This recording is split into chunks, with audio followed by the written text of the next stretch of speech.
வணக்கம். சமீபத்தில நான் போடுற வீடியோஸ் ஜிம்மில ஒர்க் அவுட் பண்ற மாரி இருக்க வீடியோஸ் நான் பண்றேன்.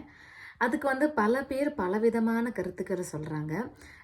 இது இன்னைக்கு, நேத்து உருவானதில்ல. எனக்கு விவரம் தெரிஞ்சு நான் 1ஆம் வகுப்பு படிக்கும்போது ஸ்கூல்ல பிடி மாஸ்டர் சொல்லிக் குடுப்பாங்க. எக்சர்சைஸ் 1, 2, 3 அப்படின்னு சொல்லிக் குடுப்பாங்கல்ல. அப்ப இருந்து நான் எப்போலாம் நான் அப்ப சின்ன பிள்ளை இல்லைங்களா, எப்போலாம் டைம் கிடைக்குதோ அப்போலாம் எக்சர்சைஸ் பண்ணுவேன். இப்படியே ஆரம்பிச்சது தான் என்னோட ஜேர்னி. அதுக்கப்புறம் போலீஸ்ல சேரும்போது அங்க கம்ப்ளீட்டா ஒர்க் அவுட் பண்ணி உடம்ப எப்படி பாதுகாக்கணும் அப்படிங்கிற ஒரு பேசிக்கான ஐடியா எனக்கு கிடைச்சிருச்சு. அப்ப இருந்து இப்போ வரைக்குமே எனக்கு கொஞ்சம் வெயிட் போடுது. என்னால கொஞ்சம் நடக்க முடியல. நடக்கும்போது லைட்டா மூச்சு வாங்குது. ஏதாவது டிஃபிகல்ட்டிஸ் நான் ஃபீல் பண்றேன். கால்ல வலி எடுக்கும். முழங்கால் இல்லைன்னா இடுப்பு ஜாயிண்ட் இந்த மாதிரி இடங்கள்ல நமக்கு வலிக்க ஆரம்பிக்கும். முதுகுல கூட பெயின் வர ஆரம்பிக்கும். அந்த மாதிரி சிம்டம்ஸ் எனக்கு ஜஸ்ட் ஃபீல் பண்ண ஆரம்பிச்சாவே என்னோட ஃபுட்ல ஏதோ தப்பு பண்றேன், நிறைய என்னோட கேலரிஸ் அதிகமா இருக்குங்கிறத நானே ரியலைஸ் பண்ணிட்டு அதை அப்படியே ரிவர்ஸ் பண்ண ஆரம்பிச்சிருவேன்.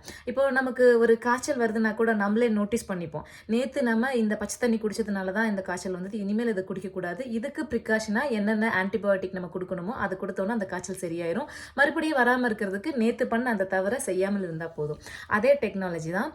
ஸோ அந்த மாதிரி தான் என்னோட ஹெல்த் நான் ஒவ்வொரு டைமும் நான் பாதுகாக்கிறேன். அதனால அது இல்லாமல் இன்னும் ஒரு விஷயம் என்ன அப்படின்னா, என்னோட மனசளவில் நான் என்றைக்குமே ரொம்ப வயசாயிடுச்சு, மெச்சூர்ட் ஆகிட்டோம், நம்ம பெரியவங்களாயிட்டோம் அப்படிங்கிற மாதிரியோ, எவ்வளோ கஷ்டம் வந்தாலும் இவ்வளோ கஷ்டம் இருக்குது, இதை தாண்டி எப்படி இது பண்ண போகிறோம், இவங்க நம்மளை இப்படி பேசிடுவாங்க, அவங்க நம்மளை அப்படி பேசிடுவாங்க, இந்த மாதிரி எந்த கருத்துக்களுக்குமே இடம் கொடுக்காம ஒரு சின்ன குழந்தையோடைய மனசில் எந்த மாதிரியான மனநிலை இருக்குமோ அவங்க பாட்டுக்கு ஜாலியாக இருப்பாங்க.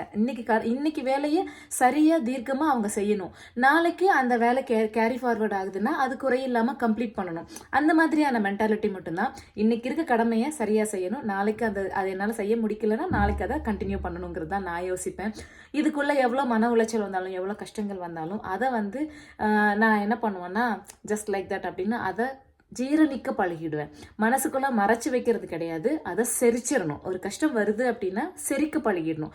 அப்படி பழகிட்டோம் அப்படின்னா அந்த கஷ்டத்தினால ஏற்படக்கூடிய பாதிப்புகள் நம்மளுடைய உடல்லையும் மனசுலையும் முகத்திலையும் ரிஃப்ளெக்ட் ஆகாது. அந்த மாதிரி இருக்கிறனால தான் என்னை பார்க்கும்போது அப்படியே இருக்கேன், 10 இயர்ஸ் முன்னாடி அப்படி பார்த்த மாதிரியே இருக்கேன், 20 இயர்ஸ் முன்னாடி பார்த்த மாதிரியே இருக்கேன் அப்படிங்கிற ஒரு விஷயம் கிடைக்கிறதுக்கான ரீசன் அது மட்டும்தான். ஸோ இந்த மாதிரி தான் என்னோட ஹெல்த்தை நான் பார்த்துக்கிறேன். ஸோ எக்ஸசைஸ் பண்ணுறது அப்படிங்கிறது இன்றைக்கி நான் சிட்டிக்குள்ளே இருக்கேன், என்னால் வெளியில் போக முடியல.